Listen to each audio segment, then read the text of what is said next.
Josh Allen looking deep, going deep.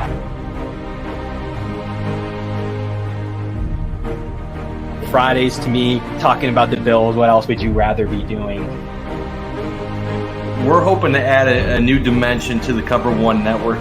Slings it deep downfield, and it's caught inside the 20. Right now, I just want to talk about this championship level. I've never had a championship caliber team to talk about.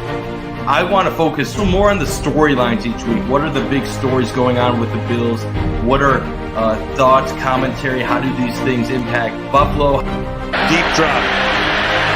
Deep throw. And it is hauled in for the touchdown. Allen deep to the end zone and caught for a touchdown. Play action. Allen. Deep downfield, wide open.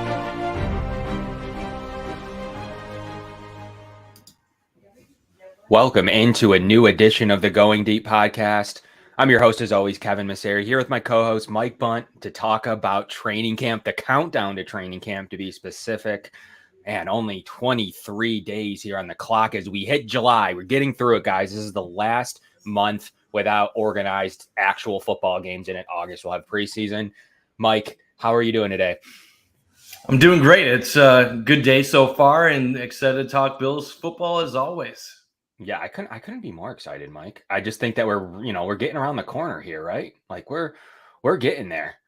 Yeah, so, today was like the first day I realized like Bills preseason is in a month and a half. We're going to be talking training camp in about 23 days. I think this is the first practice from now. So 22 and a half days. So it's almost here. And It's going to get a lot more fun once training camp gets underway, talking about real football, real practices, camp battles, positional upgrades, stuff like that. So we're getting to the point where it starts mattering very shortly. Yeah, and what's really fun today, Mike, is we do have to do some I guess some groundwork here, a little bit of housekeeping, we'll call it. The Going Deep podcast is officially moving to Tuesdays at 7 p.m., Mike. It's a new time. We're putting a little bit of a prime time slot there coming off the week, kind of right before practice begins for the week. We're going to actually, we've been put into that Tuesday slot here to continue to bring you great content on Tuesdays now. So we're going to be jam-packed, all of our shows. Monday's going to be packed. I believe the film room after us with Eric will be after us here on the Cover One Podcast Network. Wednesday is going to be slammed, as always, with Greg and Aaron. Thursday's also going to be a great day, and it's going to be his day, as well as the air raid hour. So it's going to be a complete lots to going on in the podcast network. We have some great content coming. Eric's kind of tipped it a little bit, and we have some really cool stuff going at the podcast network here from Cover One. So wanted to at least fill you guys in on that. But Tuesdays, stay with us on Tuesdays. Is going to be a big day for us. And hopefully, as these summer weekends happen, more of you can engage and interact with us on Tuesdays. So I just wanted to make sure that everybody knows our recording schedule will now be on Tuesdays. So look out for that. But 23 days until training camp, just 2-3 days. And there's a good amount to talk about. And I definitely have some, we focused a little bit on the offense a couple weeks ago. We did the defense last week, kind of talking about the expectations. So check out that show. Also, please like us, smash the like button here. And also, if you could, please 5 stars on Apple Podcasts as well. That'd be great. So we kind of look at it 23 days. So we're getting there. And I definitely have some over-unders and some numbers that I've been looking at, Mike. And I want to start there. What I have jotted down here for the season here, and we're going to start at the top, obviously, with the most obvious scenario, Josh Allen, 4,100 passing yards. What do you feel about that? You think he's going over that this year as we count down to training camp? You think he's going under that? What are you thinking this year? But I have it set right here as what I'm looking at, 41.19 to be specific. Yeah, I'm going to go over. I feel pretty confident going with the over as well. You look at it, if you throw for 250 a game, which is a high mark in the NFL, and now you got the 17th game, you'd be looking you got 3,400 for 200, and then you add another 850. That gets you to 4,250. So I feel pretty confident that Josh should be around 250 every game. He's going to have some games where he's going to be quite a bit higher, and he's going to have maybe a few games where he's lower.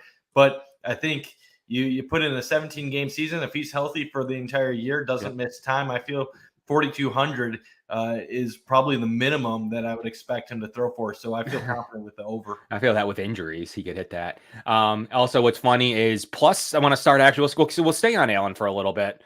Average amount of yards per game. It's looking at 283 here on the betting lines as well. So, 283 if he plays all 17 games. They're thinking 4,811, 4,800 passing yards as well is what some of the gambling numbers are. So I guess we'll kind of flip to the gambling line now, 4,800. How do you feel about, so obviously 41, going to smash that. 48, Mike? Feeling good? That's a little bit more difficult. Yeah, that's aggressive. It's tough because you look at what Allen has done so far through his career. Yeah. Obviously, he's a passing threat, but he has been a running threat as well. But with some of the guys that they've brought to the team this offseason, you'd think that maybe they're going to try to have a couple other players step up and fill some voids that the roster's had in recent years. 4,800, I feel like that's a great over-under number. It's going to be right around there. If you imagine he's going to throw for around 4,200 yards, 48 would assume another 600 on the ground. I would probably go slightly over, but I could also see a scenario where he doesn't get to that number. Yeah, that's probably high. That's a risky bet. I mean, that's one injury though, too. One game, one sit, one rest, one anything, and then that would be in jeopardy pretty quickly. But I think realistically he hits that though. I think I feel comfortable enough with him hitting that for the season bet totals from across the league. So I'm feeling good. I bet that, but it does leave a lot less margin for error with the 4119 number. Couple injuries, you're still good. A couple weeks off, you're probably still in good shape. And then there's definitely the expectations of running the ball. I mean, just quite frankly, how will that affect it? I still think that if the rushing yards are up, I do think that it'll start to eat into Josh's projection of about 700. I saw a crazy over-under the other day regarding the Bills. So if this one ends up being accurate, then it'll severely impact Josh's numbers. I saw someone out there put James Cook overall yardage from scrimmage, 1,500 yards this year. I saw that somewhere. Where was that? Where did you see that? I forget who. It was a respected source. It wasn't some nobody who posted it out there. So if you think James Cook is going to have 1,500 yards from scrimmage, well, then that's going to change quite a few things. But yeah, I'm with you. I'll go with the over with the 4,800. If I had to guess, Josh is going to throw for probably 43 to 4,400 yards, add another 500 to 600 on the ground. It'll get right around that 4,900 to 5,000 total, which I think in 17 games is more than possible with the Bills offense and who they have on this squad. Touchdowns for Josh Allen, passing touchdowns, not rushing, 36. Oh my. I didn't know the numbers that you were going to say beforehand, and I was just thinking in my head 37 is what I was going to go with. Okay. So 30 going over. Oh, that's a good one right there. I know you're probably going to get to overall touchdowns. I'm thinking like 37 touchdown passes, maybe a little bit less on the ground, 5 or 6 on the ground. I mean, you're talking about a guy in his second year in the league, a year where a lot of national experts said was not a great year overall for him, where he still was around the 30 touchdown mark. So, I mean, I really think the floor going forward with Josh Allen with total touchdowns should be no less than 35 in a given season. In fact, that's only 2 per game. I think it's fair to expect him to be around 40 every single year going forward, as long as he's playing at an elite level. Okay, that's fair enough. I think he hits that with ease. I really do. Once again, all of this is prefaced by injury. I don't think we need to say that every time we talk about something. But, we're not going to predict here that someone's going to get hurt.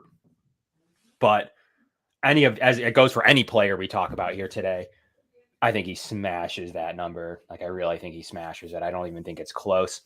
I think he hits it easily. I don't even think that there's any discussions there around that. So rushing yards is interesting. Now, this is a hard one. I don't see much on rushing for Josh Allen because no one knows. That's one that you won't, you'll see game to game player props. Season rushing is difficult because it's usually game to game. They really like to see the game flow. It moves within the game as the lines go up and down based on how the teams are looking.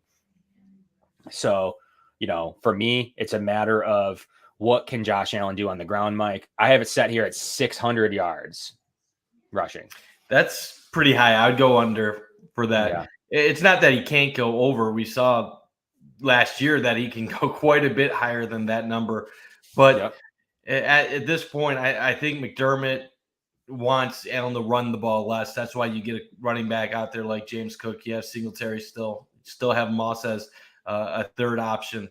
I would go under 600 yards rushing. Okay. Over under touchdowns 7. He's done it every year.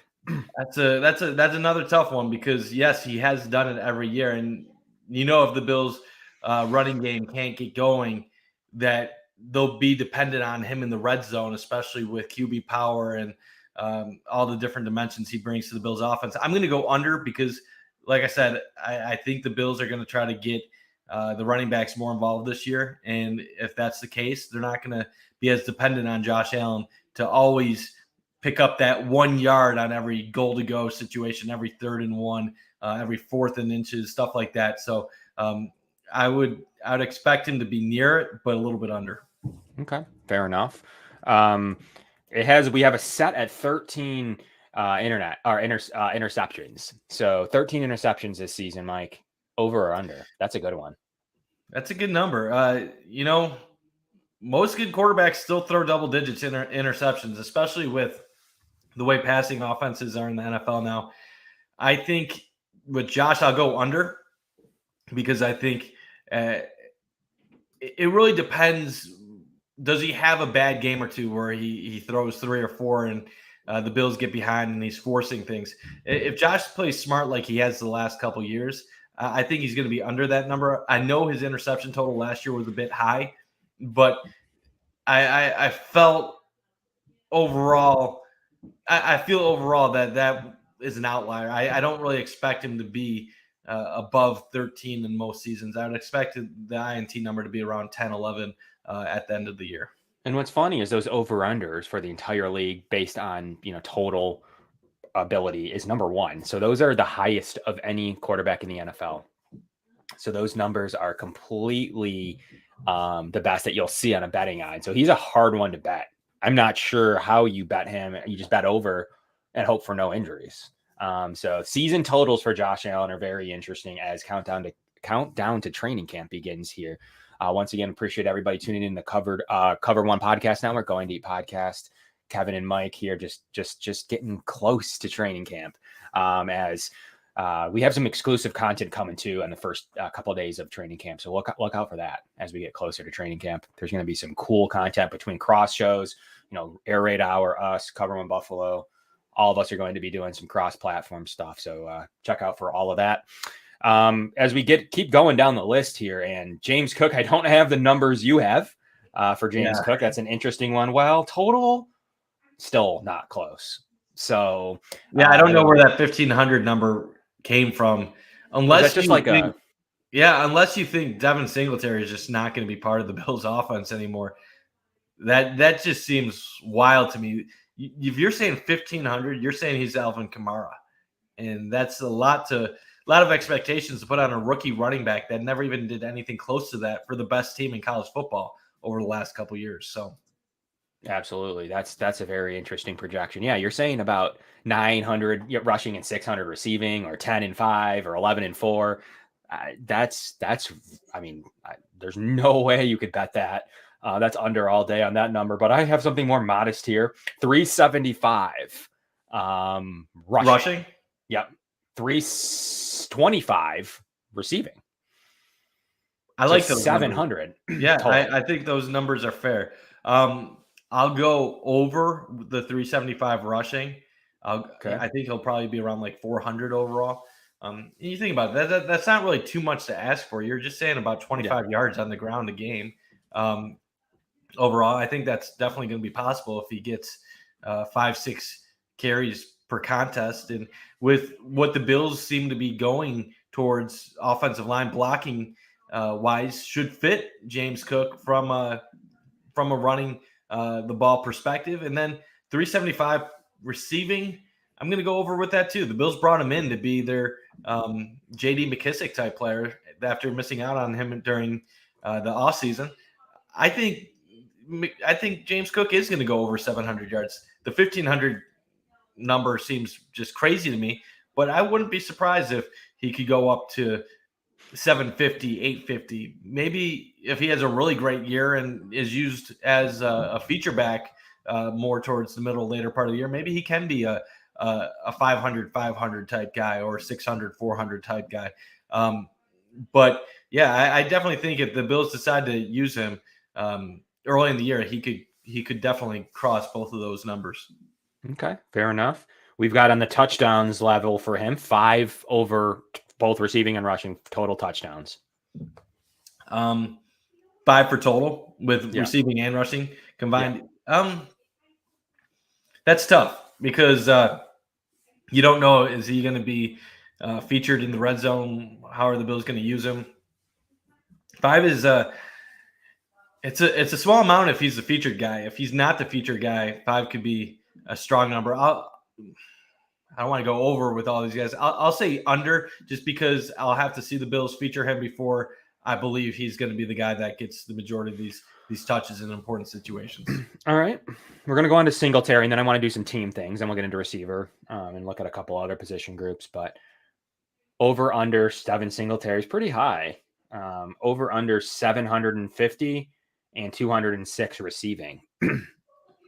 So this is why I struggle with the James Cook thing, because it's like, well, if James Cook is number 2, then Singletary clearly goes over that 750, and he probably gets over 200.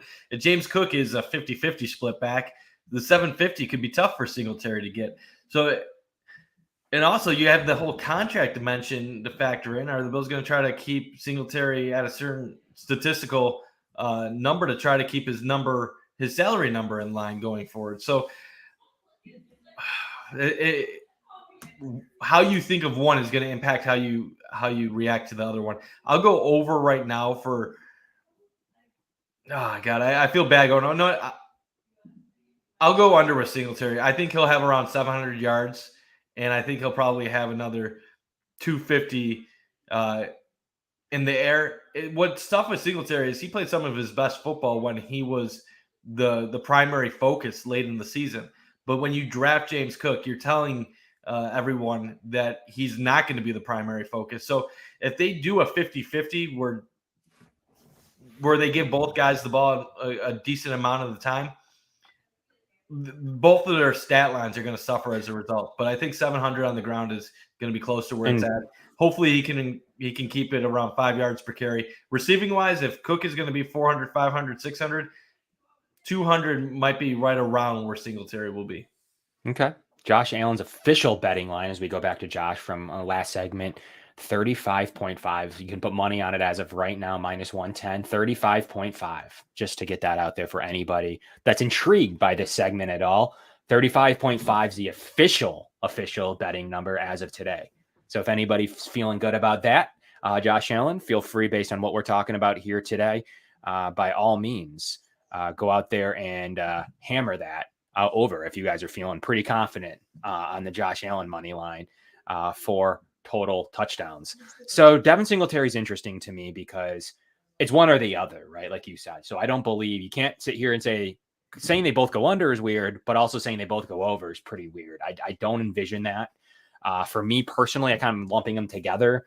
I kind of see Devin Singletary going over on both, and then we'll see with Cook.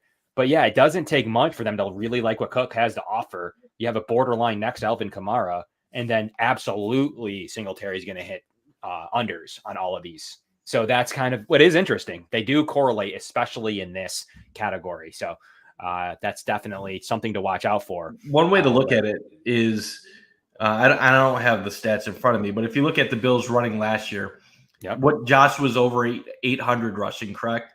And Singletary was right around 800. And then if you factor in Moss, Breida, you're probably looking at what, like 2,300 yards on the ground or something like that. So you're sure. So like say the Bills rush for 140. I know this is a high amount, but say they rush for like 130, 140, 150 yards a game, depending on whatever mixture you want to do. So even if you go on the low side, how is that going to split up? Well, you're going to say Josh is going to go down from 800. So say Josh goes to like 500. you have Singletary at his 700. You're still going to have about 800 yards left for Cook or somebody else. So assuming they're going to rush for that 2,300, how is it going to get split up? It's certainly possible one of these guys could have a monster year.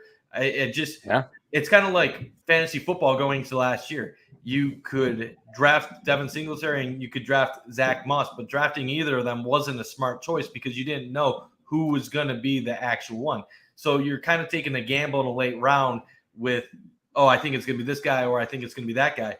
Doing the over-under right now is basically the same thing. You're gambling that one of these guys is going to be the person that is the primary focus. Right now, we have no idea. Yeah, and officially, if you're trying to actually utilize some of this here today as we talk, we'll try to bring, I have a slight betting background. I'm not a sharp, but I definitely have some betting background. Talked about it on former shows that we've been on. So we will talk about this occasionally. So if anyone's feeling comfortable with any of this stuff, Josh Allen's official rushing yards per bet minus 120 right now is 575. Vegas is feeling pretty good that he definitely hits it. So 575 for rushing for Josh Allen, and they're feeling pretty good about that number as the under doesn't, it's not really paying out much. A plus 100 to go over it too, though. So it's kind of risky. So they're feeling very strong on the under 57.5. Mike's only paying minus 120. It's such a high number. It's like a really high number. So just if you're feeling that, you're getting paid plus 100 on the over 57. 500. He has to eventually go under at some point in his career. Yeah, you're assuming the Bills are going to reduce his workload from a rushing perspective. And when do they get to that point? As we've said on our previous shows this offseason, we don't think that point is this year. We don't think that point is next year, but eventually it will happen. But I think you'll see a gradual decrease over time. It's not going to just happen overnight. Officially, Devin Singletary to wrap up rushing 750.5. 750.5 is the betting total. They're feeling pretty standard, pretty average on that minus 115, either over or under, either way. So minus 115, 750.5. I just claimed over, but that's right there. It's a good number. It's a good number. It really is. That's pretty close to the number that I would expect him to be around. So that's a really interesting betting line there so far for Devin Singletary. So we have an official betting line on all Josh Allen stuff, like I said, 35.5 for passing, and officially 575 rushing yards. And then for Devin Singletary, we have 750.5 for his over-under as of July 1st. So we'll see if there's any movement on any of those lines as we go forward. Josh Allen's official passing yards now, I know we talked about that. The official betting of Josh Allen on his passing yards is 4,400, Mike. That's kind of in the middle of the two numbers we used. The 4,400 is the official betting line of Josh Allen, minus 125 on the under, plus 100 on the over, Mike. So officially, what are you locking in? 4,400. What bet are you going with? I'll go if it's 4,400. I'll go plus 100. They're good at these numbers because when you're having to try to flip a coin to figure out where you're going, that's how you know that they have a number that's right there. I'll go under the 4,400. I think like 4,350 is where I'm thinking, 4,350, and then I already said about 500, 600 on the ground. So I'll go slightly under because I think the Bills. I think they want to incorporate a little bit more of the run in their offense this season. Not saying he's not going to pass it a ton, but 4,400 is quite a lot of passing yards per game. So I'll go slightly under. And what's also interesting is he has the most volatile betting lines of every other player on the quarterback list is minus 110 over and under. So it's interesting is that they really are struggling with the Josh Allen betting. He's the only one plus 100 on the over, as well as Joe Burrow is also plus 100 on over, same 4,450. So his over under is actually higher. Like I'll say this, if the Bills wanted to be a passing offense that just threw for 5,000 plus yards, I think they could easily do that. I just don't know if that's what the Bills want to be. I feel like in the beginning of last year, that's what they were looking to be. And then they got too one-dimensional. They couldn't pick up yards in important situations. And then they obviously, we mentioned this earlier, they started running the ball more, focused more on Singletary. Bates entered the lineup, and a lot changed down the stretch. But that's also when the Bills were the most efficient they were the entire season. If I'm McDermott, if I'm Ken Dorsey, anybody on the Bills offense, I see how unstoppable they were when it mattered the most, when they had that balance. I'm thinking balance is what I need a little bit more of this season. So I could definitely see Allen's numbers going down a little bit, but not due to a regression on the field, more so due to maybe a slight philosophical difference on the offensive side of the ball. Yeah, and kind of wrapping up the running. So as we guys count down to training camp edition here, 23 days continues. We'll step away from the stats for a second here to talk about, is James Cook a good pass blocker? Yeah, he pass blocked a lot in that offense. That's got to be some of the reason that they liked him. I have here in my numbers 67 total pass blocking reps, a lot in college, honestly. So he's one of the biggest blitz pickup in Georgia history. So he's prepared. I mean, I would envision the Bills had a role for him here. In terms of his pass blocking. So he's extremely willing blocker in both pass and run. He's routinely tasked with chip blocking. So some of the really good things you're looking for in the pass blocking film. So definitely keep an eye on, can he do it? I think he adds another dynamic in that, which will get him more playing time early on in his passing career, and his, could be on the field for different sets as well. So definitely going to be something that earns him playing time is his pass blocking, and his advanced statistics would prove that in college, as Georgia historically apparently hasn't really asked their players to pass block a lot from the running back room. So the 67 total pass blocking reps was a good indication at a high level that he's more than willing and capable of doing it in the NFL. So I think that he brings that dynamic. And Mike, that might be a way, back to these over-unders, that might be a way that gets him some more reps, hits him out in the flat. There might be different screen opportunities there now that he's you're going to think he's going to go in for a nice chip block and then go out for a typical flat route. Maybe he's going to be more of a screen player too. So I think that there's going to be a total package for him, hammer over anything receiving on Cook. There's not official numbers here on James Cook yet.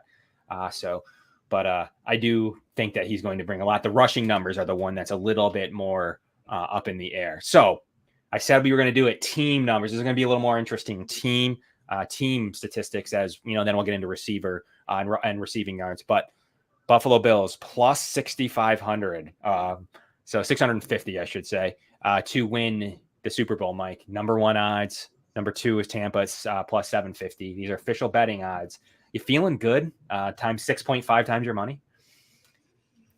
I mean, what do you think about 6.5? There's no other team I'd feel more confident at this point placing a bet on. So yeah, I'd feel good putting some money on the Bills with that.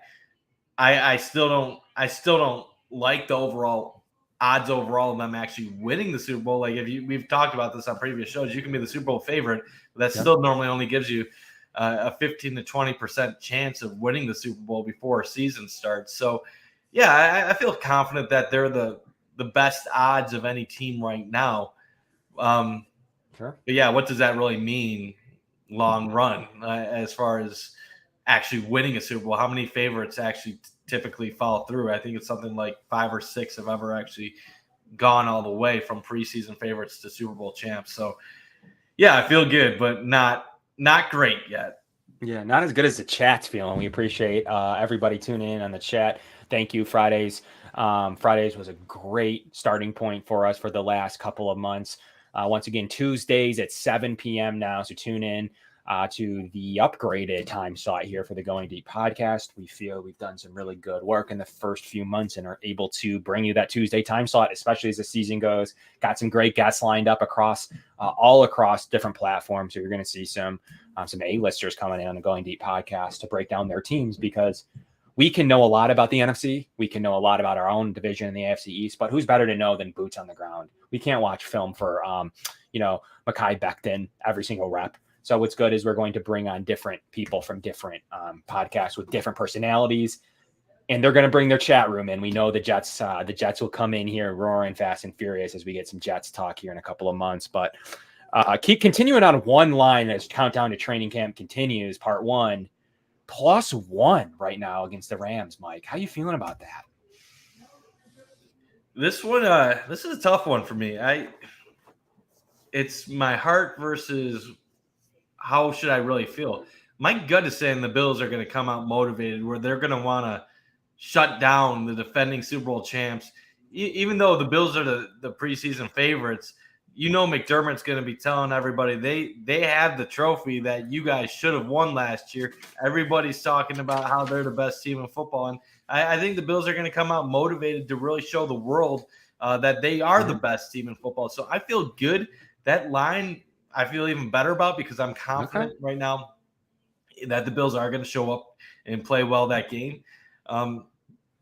My only question I have for myself is that the Bills' bias in me speaking in projecting a higher confidence than what I really should be having, or is that how I should really feel? Typically, in the past, if I pick the Bills in a game that my head says that they shouldn't, it's because I got myself to buy into something I shouldn't. But I don't think that's the case with this game. I truly believe the Bills are the better team. They're the more talented team.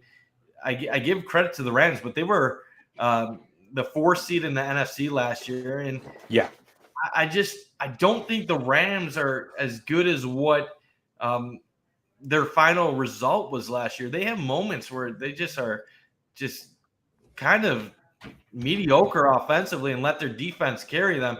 I don't think when the Bills' offense is gelling, which can happen at any given time, that the Rams really can keep up. They have good offensive playmakers. Cooper Kupp is phenomenal.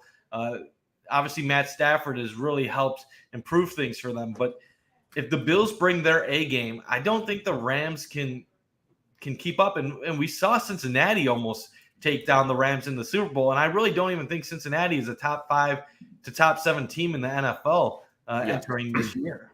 Yeah, no, I agree with you. Well, I got a wild one too to finish up the Rams game. Over 52.5. I'm going under, Mike. 52.5. This one's I'm feeling pretty good about. Early season, defense should be ahead. Talking Von Miller, revenge game. We're talking the Rams defense is still going to be solid. Rams offense is still going to be figuring itself out without OBJ. A couple of those other moving pieces there on the Rams offense. The Bills offense will be steady. It'll be what it's expected to be. But 52.5 is a lot of points for the first game of the season, Mike. You feeling the under? Whenever I feel confident about an over, that's when you should probably go under. I think right off the top of my head, I would be thinking this is a game with 2 great offenses. You think 30 to 27, and you think probably an over, but maybe that's the reason to go with the under. You got Aaron Donald and Jalen Ramsey on the other side of the ball. You got a solid defense.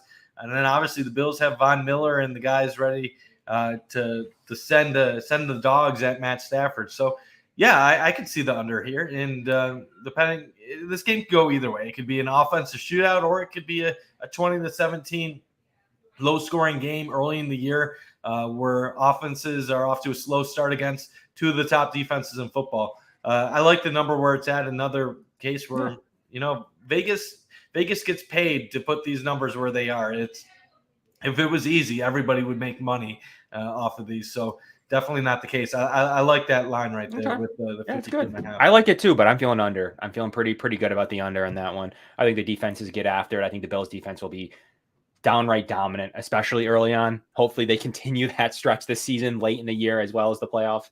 But I do think they'll be downright dominant ahead of many offenses that they play, especially early on in the season. I think they'll be coming off of that Super Bowl high. I'm feeling pretty good about the under. Hammer the under 52.5, paying out the standard -110, but I'm feeling it. It's a number that I'm feeling good about as we count down to training camp continues. But there is some slander I need to address here that Kevin likes mayonnaise. So a lot of mayonnaise talk for some reason. I think mayonnaise is not like mayonnaise. I think it's average. I love it. Oh, do you? Yeah, my wife. I love mayo. Give me the Hellman's. Give me the Kraft. Okay. How about sriracha mayo? I'll make this weird. I love the white sauces, blue cheese, ranch mayo. Give it all to me. I love it. All right. I like mayo. I don't love it. I think it's good. I like it on stuff, but not I don't get. Dude, I eat canned chicken 3 times a week. hot sauce, mayo. Mike's on a budget. Yeah, tuna. I'm not a Miracle Whip though. No, Miracle Whip sucks. I seen the Miracle Whip comment there. I grew up on Miracle Whip. I can't do it anymore. Oh, it tastes like fluff, like fluffing. Like I don't know what to explain. My parents love it. I can't. It tastes like chemicals, and it literally is chemicals. I mean, not that mayonnaise is any better, but the Going Deep podcast. If there are any mayonnaise sponsors out there, Mike we'll take on a Hellman's or if Miracle Whip wants to pay us, we'll change. I'll sell out. I don't care. Sriracha mayo though, I did eat that on my eggs. The Chipotle mayo, if I can ever get that word out, that's some good stuff too. Chipotle ranch at Moe's, even better. Yeah. Chipotle ranch. Shout out to Chipotle ranch. We got to be careful because if I start talking about like ranch, people are going to find out that I like ranch almost as much as I like blue cheese. So I think ranch is a fine condiment. That starts wars on Twitter, and we're not into this controversial battle type stuff. It's countdown to training camp though. There's definitely some players as they approach Rochester, New York here in a couple of weeks. They're going to try their garbage plates. Definitely some controversy there. There shouldn't be. It's just who doesn't like burgers with home fries and mac salad? Speak of mayonnaise. I never got. Yeah, I don't get the controversy. People think it looks disgusting, but like you said, it's just a hamburger, some macaroni salad and hash browns, like home fries. Yeah. Like all those on their own are perfectly elite. Good. So why wouldn't you like them together? I actually think the flavor is even better when they're it's elite together. So, it's an absolute elite mixing. And I understand like pour it on with meat hot sauce, which I enjoy. Pour it on with ketchup, pour it on with mayo, pour it on with mustard, pour it on with chopped raw onions. I get that kind of looks like a little bit much. A, you don't have to do it that way. B, you can kind of pick and choose what your favorite things. I just wouldn't get the white hot. The what? The white hot. I just can't. I get it. It's like it's different. It's different. Anybody that's coming out here for training camp, I mean, mayo is basically like similar to blue cheese. God, this guy. But as we talk about garbage plates, I will show you guys garbage plates here as you come out to rock. We're talking about training camp. Countdown to training camp involves. It's Friday, guys. It's Friday, and everybody's out there. We got food for thought. I think Bruce Nolan and Nate Geary. We've got Rock Sports in the building, who's a big food critic guy who does all of his lists on food. He's now part of Cover One as a writer. So a garbage plate is actually 2 burgers, 2 cheeseburgers or hot dogs.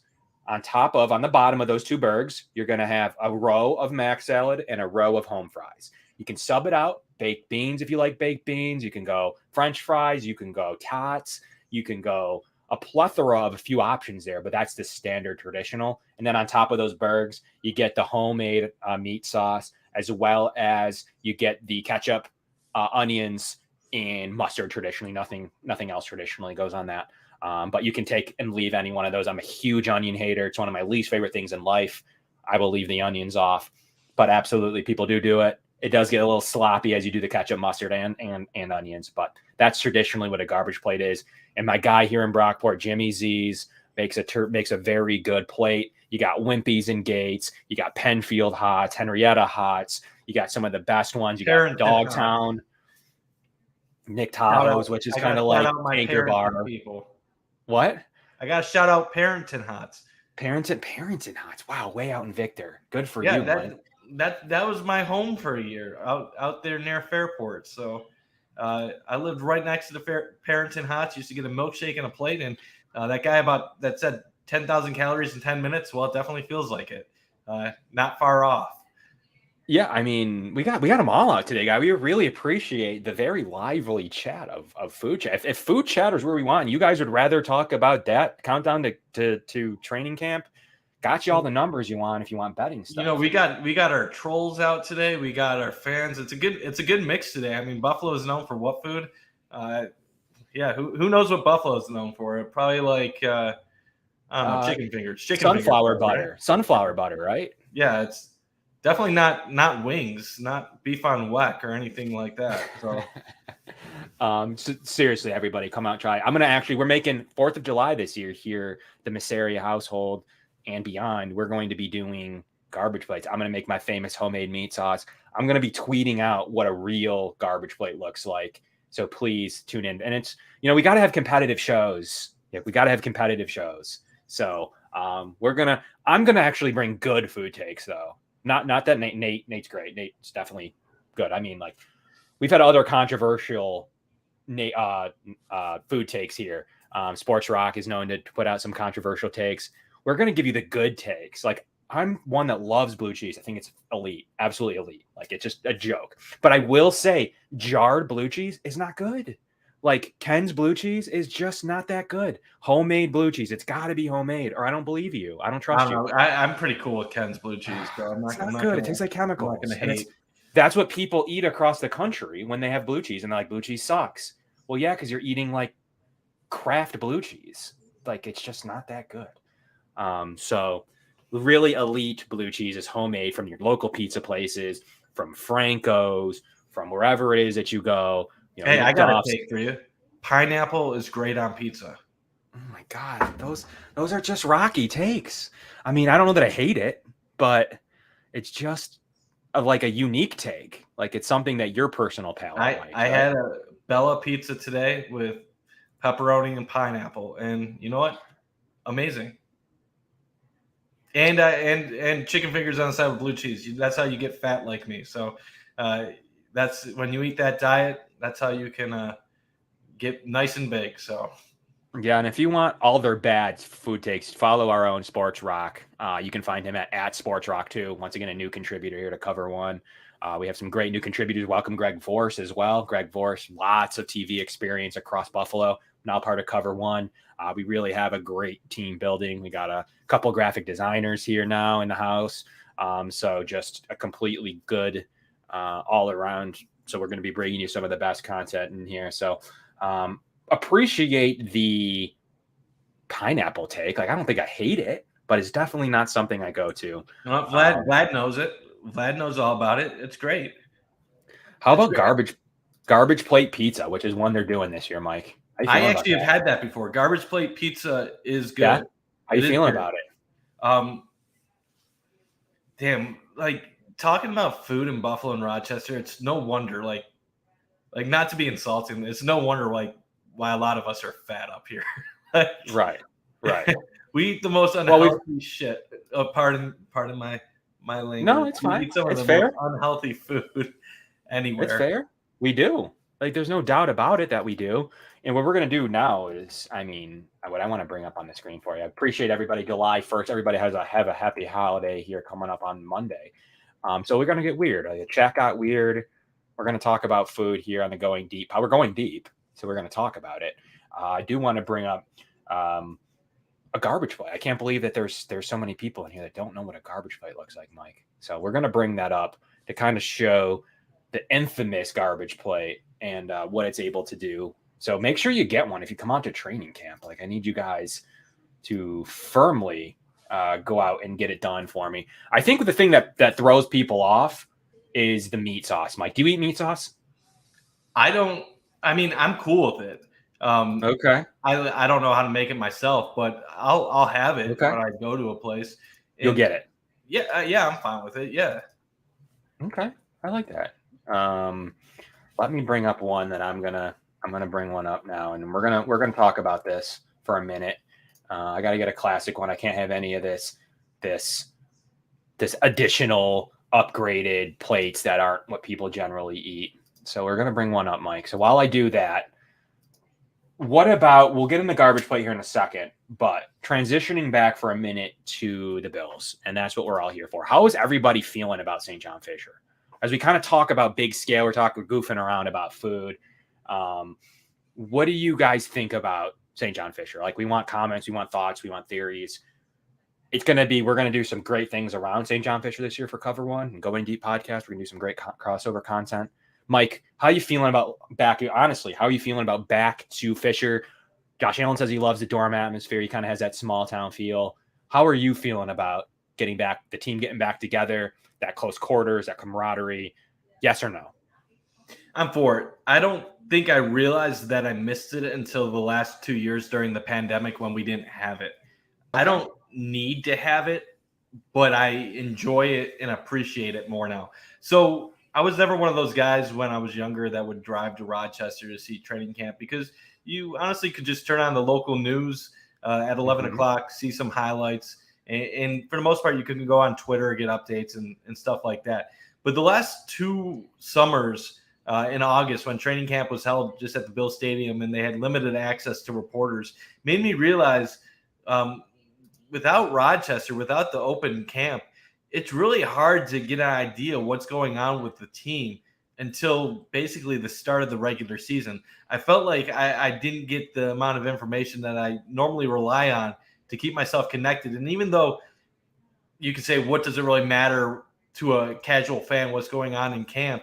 Well, it gives you kind of a feeling of what to expect with the team in the regular season. And obviously 2 years ago, we didn't even have preseason games, which made it just that much harder. And then this past year, a little bit better with the preseason games returning. So I'm happy. It's a nice fan experience. Obviously, the signs are showing that the Bills are probably going to continue to reduce training camp more and more going forward, and bring more of it back to Buffalo, their own facilities, and have an open practice at the stadium, which they did quite a bit last year, and they're going to have a Friday night one this year. But I think it's a good thing for the fans, especially in Rochester, a big market, to get a little bit of the Bills up close in person. There's your traditional garbage plate. There you have it. Burgers underneath meat sauce. You got some home fries on the left side there. You got some mac salad at the top. Just a great palate combination. The best part, macaroni. The macaroni salad is the best part. Get some of that with the burger. Love it. Homemade burgers here on the 585, as well as the meat sauce. Honestly, adds it. That's the thing that I think people think looks gross, but that's the thing that's delicious. It's just like saying blue cheese is gross. It's kind of like that kind of take. So that's what I was going to say about that. So we wanted to make sure we had some questions about that, about what is a garbage plate. Come out here to training camp. We'll see many of you. We're going to have cover one guys throughout at different portions of training camp. So make sure you go out there and get into it. Also, they do the weird bus thing, though, where you have to take a bus to Fisher. Sucks. Don't like odd. it. Yeah, that part is odd. I wish you could just. Are they going to get rid of that with COVID now? I got to imagine the bus might be done. I don't know. Like, you're like a lot of people in a bus. I can't see them changing it. Does St. John Fisher even have the parking to accommodate what they would have? I don't know. Like, I don't know. I think we used to park at Nazareth, which is another college there. So I've gone to training camp my whole life. Birthdays I generally would spend at training camp. Where do you think I got my balls, Mike? My signed balls, that is. I mean, dude, I used to drive by St. John Fisher every day on the way to WROC. So it's a nice setup there. And it really is. Like you said earlier, we're going to have the whole, well, not the whole, but a lot of the Cover One team there for the first couple practices. Kev, I know you and I are both planning on being there on Sunday for the first one, maybe be there on Monday as well. And then we're going to have Eric, Greg, Aaron, I think some of the other guys from the Rochester area are planning on going, and we're all gonna get together and talk some Bills football. So there's gonna be some good stuff to come out of it, and it's gonna be great to catch up with some of the guys and talk about the Bills, because obviously we do it every Friday, but it's sometimes nice to get another perspective from some of the other guys across Cover One. Yeah, come up to us. Say something. Mention garbage. I might send somebody I'm going to send somebody like a free gift card to get a garbage plate. Yes, I mean, it's going to be packed. Any ticketing events. The good thing the Bills did do is make it at 9:30, so it's going to limit people from coming. Work, school. Well, I guess school's out, but any other like summer camps, like some of that's hard. Like that's going to be hard for people to make. 9:30 a.m. is going to be difficult. It's not going to get as packed as it would, where people can leave a little early from work or do nights. So it's going to be interesting. Sean McDermott knows what he's doing. It's a little cooler. It's just a lot to get out there and be there for the start of camp at 9:30 a.m. at Fisher, take the bus. We'll see how that ends up playing a role into it. So you have it's a myth. It's a conspiracy. What a training camp's a myth? What specifically, like that they want to be together, or what part of that do you think is a myth? Elaborate more on what you think is a myth of Fisher training camp. So I'm interested in it. I think it's always good to get people in close corners. I think it has that weird connection to like a lot of bad Bills teams, honestly, like a lot of bad Bills teams. It does. kind of. I mean, they moved from Fredonia to St. John Fisher, and that's when the drought started. And the good memories of St. John Fisher used to be those night practices that they would have in the evening. They were awesome, though. Those are awesome. Those were amazing events for fans during the tough years of the drought. Unfortunately, that's not a thing anymore. The Bills kind of, you can tell they like to put their bigger practices now back at the stadium, and you know what? More power to them. Some of those stadium practices last year got the Bills didn't announce it at like 20,000, but believe me, there had to be 20,000 at some of those because the lower bowl had a ton of people, and I work nearby the stadium, and there's traffic just going to the practices. So I think you're going to continue to see that more when the Bills have a big practice or their night ones. They're going to have their one or two at the stadium going forward. And St. John Fisher is going to be the smaller thing to accommodate the Rochester fan base. But it's nice showing that they still care, because if you would have asked me 2-3 years ago, 4 years ago, before the pandemic, I would have told you that it was probably nearing its end. And now it seems like it has a little bit more life. I think you'll see that it brought back, COVID might have brought back the team camaraderie. 2019, at least they were good when they went to training camp. So at least that kind of broke they broke the drought, obviously. I covered the team the year they broke the drought. I was in front of McDermott. I was credentialed at training camp that year. So that was kind of cool.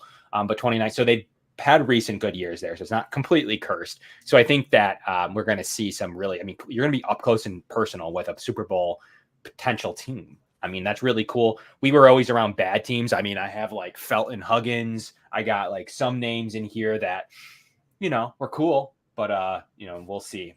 We'll see about what you're able to do. I have all these analytics here that I could share, but here we are talking about training camp. Here we are talking about, it's countdown to kickoff for us too. 23 days away from training camp. We got lots of times. I got lots of guests.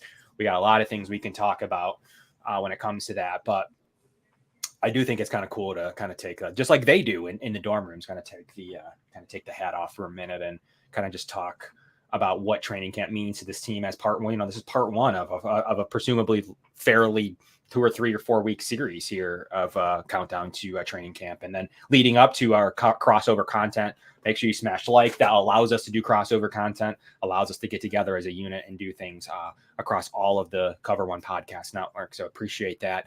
Leave us 5 stars everywhere. We like to be interactive, and we like to talk about all types of different things, and not just like pressure rate, as we'll talk about plenty come August. So Mike, what do you think about one topic that I wanted to kind of talk about with you? Do you buy into scrimmages? I have this jotted down to talk about as we get countdown to training camp. Do you like interleague scrimmage? It's big in college. Do you like, interleague scrimmage? Do you like scrimmage in Carolina? Like, what do you think actually helps the team prepare almost more than some of the preseason games? I don't have an opinion. This isn't opinionated, but I really don't have a preference. That's either fair. Way. Every coach is going to have what they prefer. Okay. As long as the team is successful on the field, I really don't care how they prepare to get to that point. I think an inexperienced younger team might need to get ready differently than a team that has been there and done that. So for this team, you're the Super Bowl favorites. I don't think you need to be doing inter squad scrimmages. I don't think you need to be facing Carolina for training camp for 3 days to get yourself ready to go for the regular season.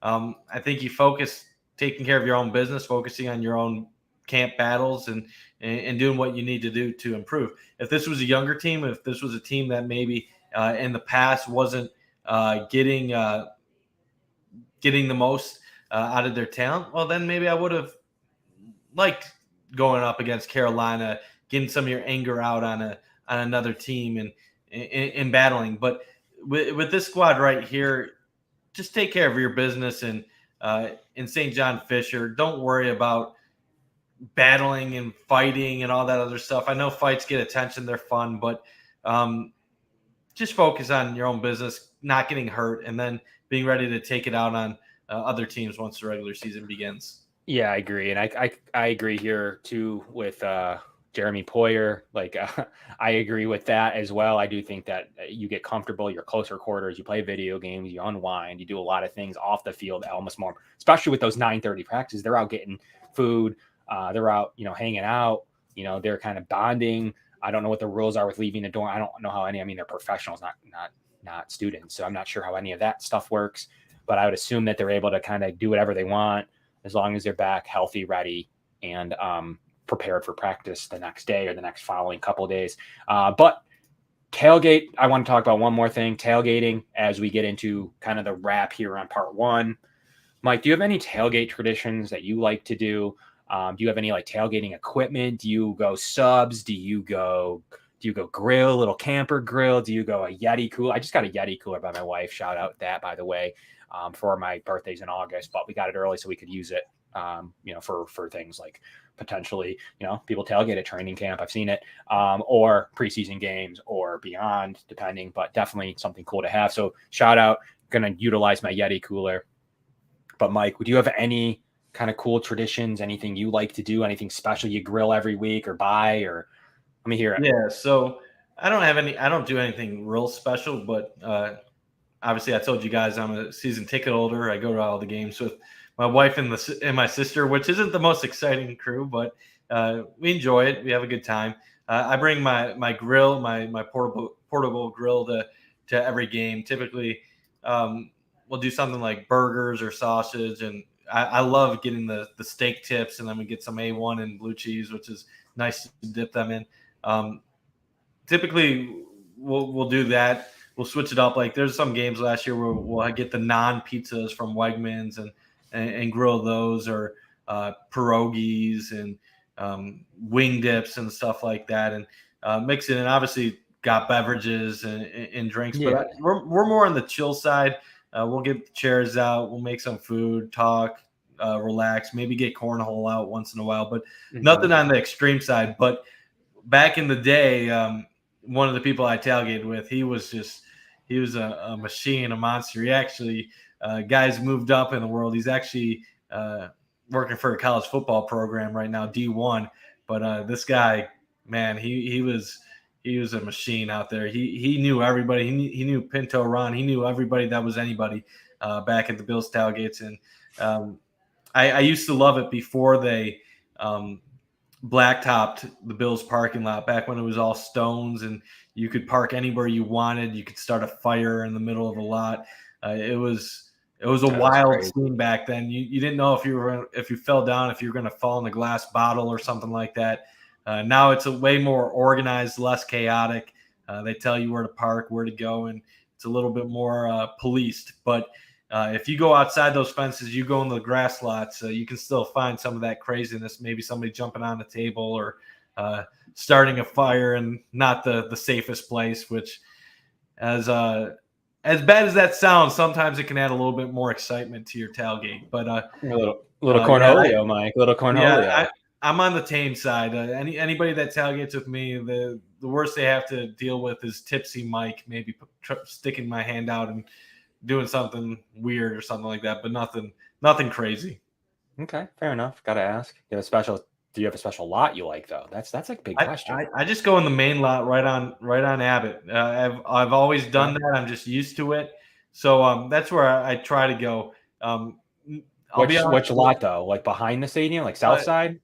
So I can't even tell you south like side. by the scoreboard? On the north side of the stadium, on off of when you're talking Southwestern. So I enter on Southwestern, come from Abbott, and right next to the Louis, or right next to the like Galleria, whatever that place is called. It'd be across from the KK Mart. Oh, okay. Yeah. Little store right there. But we got a routine. We stick to it. It's basic. It's simple for us. But I will say some of the most fun tailgates have been the tailgates where I'm not sticking to the routine. The only thing I can really say that has been crazy in the last couple of years is when the year they didn't have fans at the games, I started watching them at my parents' house for a little bit, and they have an in-ground pool. So I would come over in my bathing suit, I'd go swimming, and that just so coincidentally was when Josh Allen just started his MVP caliber football. You got to go over there swimming in your bathing suit, Mike. Well, yeah. So I started. So the Bills got off to a hot start. I just continued wearing the bathing suit even when it got to be like November and everything. The Bills went 13-3 that year in the AFC Championship. So what I like to do is at the beginning of another season, I try to, whatever superstitions I have, I try to block them out and start new and hopefully not have any. Well, when the Bills were struggling a little bit last year, when it got to be like 7-6 last year, I decided I had to bring the bathing suit back. And I'm not going to lie, I think I wore the bathing suit to all of the Bills' December and January home games. And that's really when they took it to the next level. So as much as people want to credit Sean McDermott, Josh Allen, Brandon Beane, the Bills' defense for like their turnaround at the end of last season, I do believe I deserve quite a bit of the credit as well for. All right, there you have it. Embarrassing Going myself. Deep podcast, Friday, July 1st. Mike's taking credit. It's one of those Hawaiian flower swimsuits. So if you're wearing that to a Bills game, you're gonna look like a fool. It's a sacrifice. Yeah. We need some live tweets on that. We need some updates this training camp, Mike. We need something from you. It's countdown to training camp continues here on the Going Deep podcast, part 1, started with some over-unders, talked about some food, talked about some Rochester food as we get to Fisher, talked about Fisher, as well as the site plan, Mike, as you kind of asked Mike where he tailgates. I think you're in, kind of here at the top, toward the top here. Yeah. We'd be talking like where it says D, and then obviously on the right side, closer to the extra field on the side. So anywhere in D on the right side of what they're showing. Yeah, so A is obviously the new stadium. So this is the new site plan as we get kind of prepared here for the new site plan. This is cool. This kind of dropped today. It looks like they're still keeping parts of ECC. Obviously, their training facility here is E's. The E's look like the training facility here on the right side of your screen. C's obviously currently Highmark Stadium is going to get blown up, I believe, probably for some parking, which they'll need. So you're going to be able to park on the that side of the stadium, which you generally never really have been before. Beside like California, you can kind of park in some of the side lots, but you're going to be able to park here where the stadium is. So, if you're staring at it, you're going to have north, south, east, and west parking almost now, Mike. Which is definitely cool. Will help the parking situation, but I pray there's at least a little bit of development in addition to the stadium. I'm not saying I'm expecting a ton, but if you're going to be building a $1.4 billion stadium and obviously cost and played a huge factor, location because of trying to keep costs down, avoid extra infrastructure, avoid all the additional issues that could arise building it downtown. But I don't want this to just be another stadium in the middle of a big parking lot in the middle of nowhere. They better build a few things to make this a better experience than before. You can see they have some green space and it looks like some additional areas surrounding the stadium, but I pray there's something like add a couple restaurants. It doesn't need to be a mall, but add a few stores, add something. I know Orchard Park is kind of a dead community as far as retail and stuff like that. It's a great town. It's a great community to live, but it's not really a hustling and bustling. I can't even speak right now. A happening area, but there better be some additional stuff besides the stadium, I would hope. Absolutely. I do believe that you're going to see some form of development across the state. I really do. I think you're going to start to see something. Might take, start with doing something with ECC over there. I mean, South. I mean, the problem is, they're keeping the campus. They're not touching the building. Yeah. So, it's going to be tough to develop then. Like, what are you going to take down homes? Like, what are you going to do? I don't know, man. When I first saw that 1.4 billion price tag, I kind of expected it to be around there because you obviously prices of things and materials, parts, everything. It's more now than what it was 10 years ago. But if 1.4 billion only gets you a basic stadium, good luck to every other team that needs something new in the future. Cleveland has been rumored to be interested in a new stadium, and they want a retractable roof, and they're talking putting that downtown.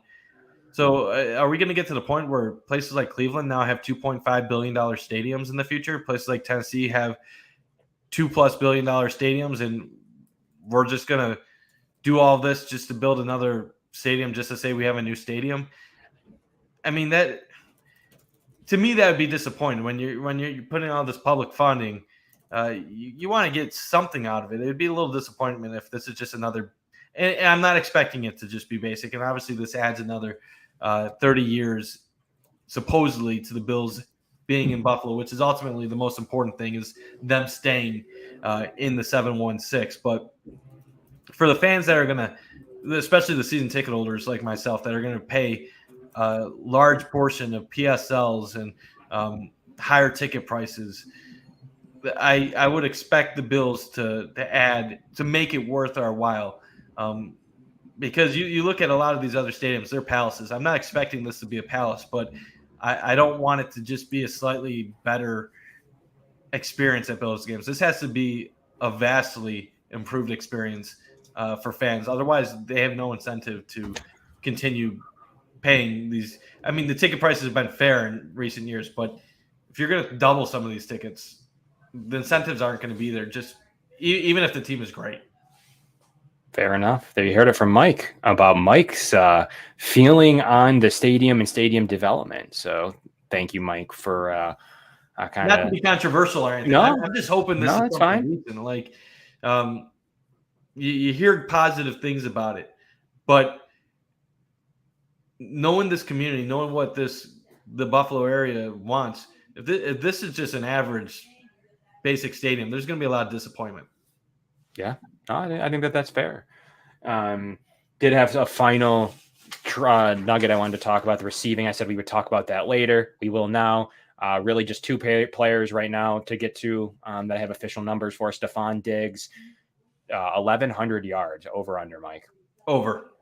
I feel confident. Mike. 9 touchdowns, over under? I'll go over. There was a little bit of talk that maybe the Bills were monitoring his target share last year. He still had a ton of targets. He still had a lot of receptions, but some people were saying maybe the sports science side of things were in games that they felt they had a comfortable lead, that they actually didn't target him as much as they could have because they wanted to watch the amount of hits and other things that would impact him over the course of the season to keep him healthy. So I found that interesting. I never heard of anything like that before, where you wouldn't be monitoring the snaps, but monitoring how many times he actually gets targeted because you want to reduce how much a guy got hit. So I'll go over. He was dominant 2 years ago. I expect him to be great. I agree. I think if the team's going to get where they need to go, those aren't crazy numbers he needs to go over. There's other ways to win, other ways of success, but it's going to start there. And lastly, all I got for you is Gabriel Davis. Do you have over under 800 yards? I'll go over. I'll say 900 yards. And I think he could be a double-digit touchdown guy potentially. It is set at 8. What do you think? Yeah, so Gabe Davis, I don't think he's ever going to be the huge yardage guy, but I think he's always going to be a deep threat, and I think he's always going to be a touchdown machine. You look at how he's produced his first 2 years in the league. This guy has high touchdown volume written all over him. He can get beyond the defense and get you deep. He can catch a jump ball. He can get you at the sidelines. He is the total package. You're talking 5 touchdowns in 2 playoff games last year. That's just absolutely insane. He played half the season. He still had double-digit touchdowns if you combine the playoffs and the regular season. This guy is going to light it up. And I know we don't have numbers for guys like Dawson Knox or Jamison Crowder and people like that, but Dawson Knox is another guy, should have a great year. Jamison Crowder would love to see an over-under at some point with him. I got 5, no betting lines on any of those guys, but I have 600 yards for Knox as a kind of more of like a fantasy projection. So I'd go over with that. And 6 touchdowns. I think 6 touchdowns is fair. If Diggs it's hard to have 3 guys close to double digits, but I think Knox, you're talking 6 or 7. Davis, you're talking 9 or 10. Diggs, you're probably talking 7, 8, 9, somewhere around there. So those 3 combined might have 23, 24, 25 touchdowns. So Von Miller, 10.5 sacks. That's the other one I got. We'll talk defense 1 second. Yeah, that's an interesting one. He hasn't done it in multiple seasons. He also has been hurt a little bit in recent years. Mhm, I'll go mhm. under, but that's also because Okay. I think when it matters the most, that's when Von Miller is truly going to feast. And we've already talked about this defense with Von Miller taking the pressure off Ed Oliver and then Greg Rousseau possibly being able to eat this year. Yep.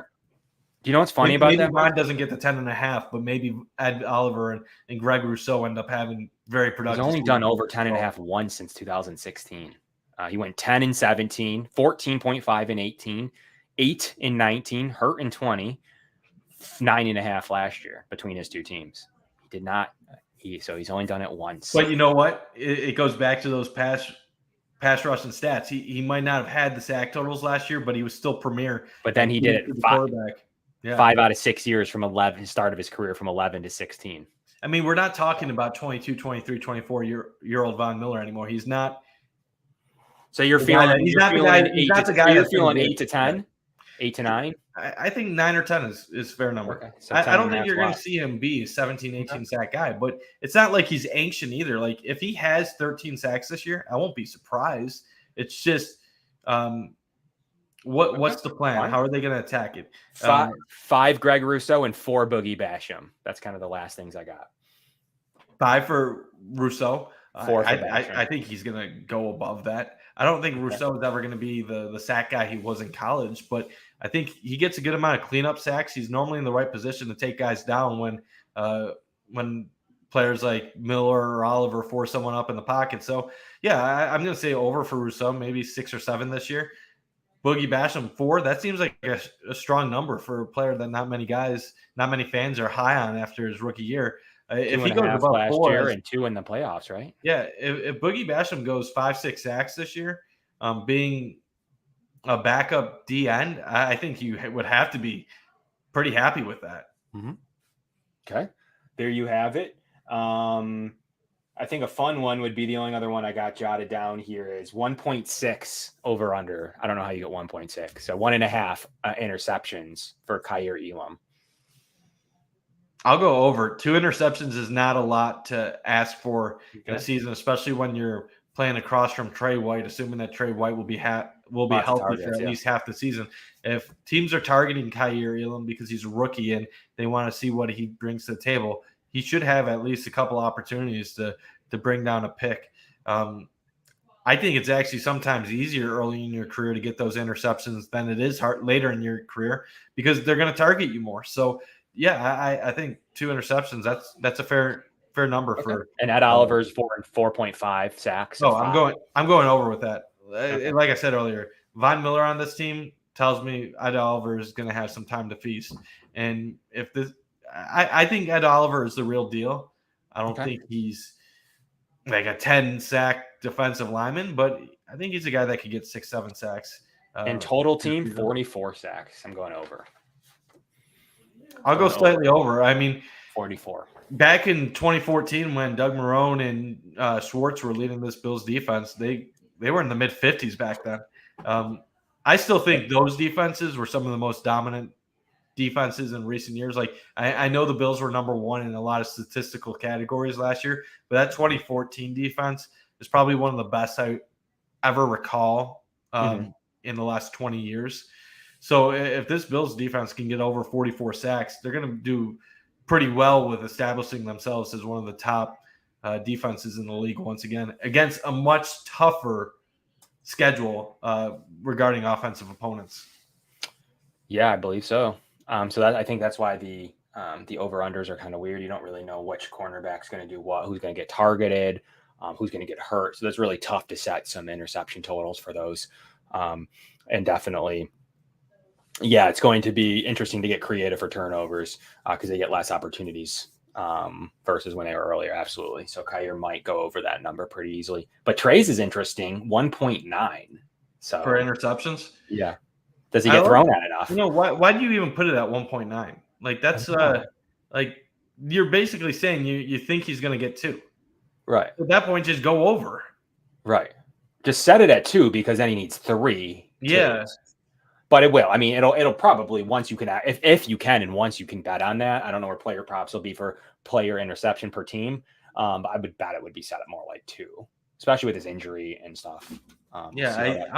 I mean, I'd go over. I mean, Trey White's been locked down for a long time now, and obviously there's concerns about his injury. How is he going to recover? How is he going to play coming off of that type of injury? But 2 is not a crazy number, and it's definitely possible he could be under it. But if I'm a betting man, I'm going to bet on Trey because he's one of the best in the league at what he does.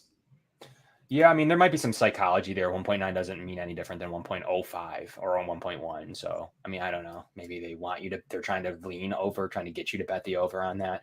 Taron Johnson's 1.2, and Trey White's 1.9 for the person that asked. So that's kind of where those are all sitting in that cornerback interception totals. But Mike, great show. We hammered some food. We hammered some St. John Fisher. We hammered some betting totals. Part 1 was a major success. 23 days, guys, till training camp 2022 at St. John Fisher College.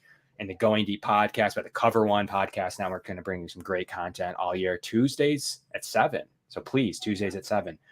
We loved making Fridays a thing for a good, how long was it? March, April, May, June, July, 4 months. So we appreciate everybody making a run for Fridays.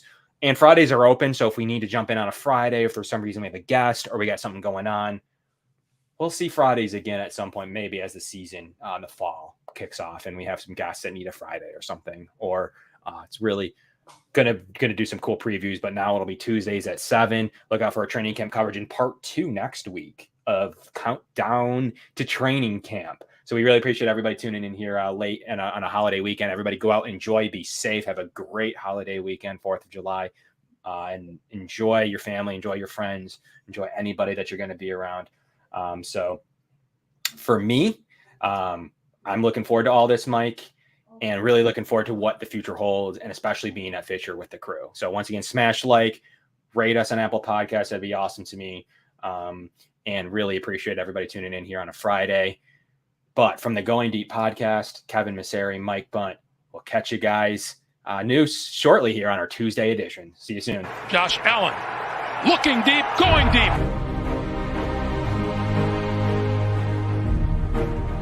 Fridays to me, talking about the Bills. What else would you rather be doing? We're hoping to add a new dimension to the Cover One network. Slings it deep downfield, and it's caught inside the 20. Right now, I just want to talk about this championship level. I've never had a championship caliber team to talk about. I want to focus more on the storylines each week. What are the big stories going on with the Bills?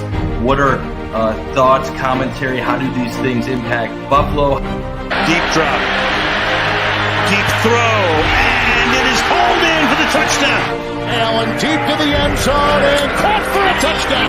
Play action.